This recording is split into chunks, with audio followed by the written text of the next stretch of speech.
কোনো সময় যে জিনিস কিনতে এসেছে তার সাথে খারাপ ব্যবহার থাকে, নইলে দেখবা 6 মাস পরে তোমার দোকানটাই নাই। বলতে পারো বায়তুল মোকাররমের চতুর্দিকে কাপড় বিক্রি হয়, তোরা 3 জন বিক্রি করছে পাঞ্জাবি, একজন বলছে পাঞ্জাবি, আরেকজন বলছে 3000।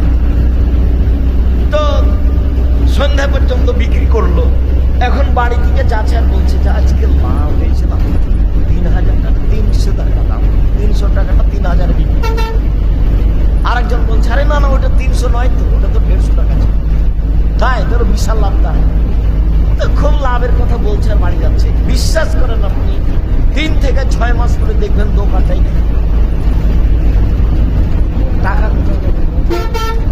সদাচার টাকা বাড়বে। যার বাড়ছে কিভাবে বাড়ছে সেটা আসবে আপাতত।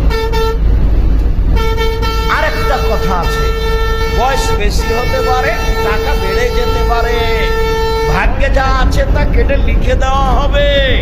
আল্লাহ রাসূল বলছেন লায়ারদুল কাজা ইল্লা বিদুআ ওয়া ইয়াজিদু বিল ইমরাবিল বির। মানুষের ভাগ্য পরিবর্তন হয় না দোয়া ছাড়া, মানুষের বয়স বেশি হয় না ভালো আচরণ ছাড়া।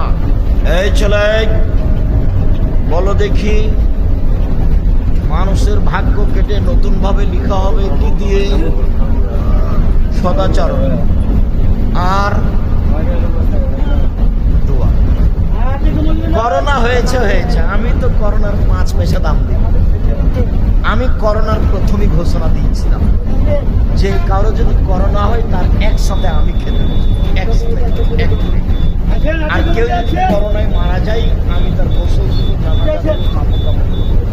এতে যদি আমারও করোনা হয় তাহলে আমি বলবো না এর কারণে হয়েছে, আমি বলবো পৃথিবী সৃষ্টির 50,000 বছর পূর্বে যেদিন ভাগ্য লিখা হয়েছিল সেদিন আমার ভাগ্যে করোনা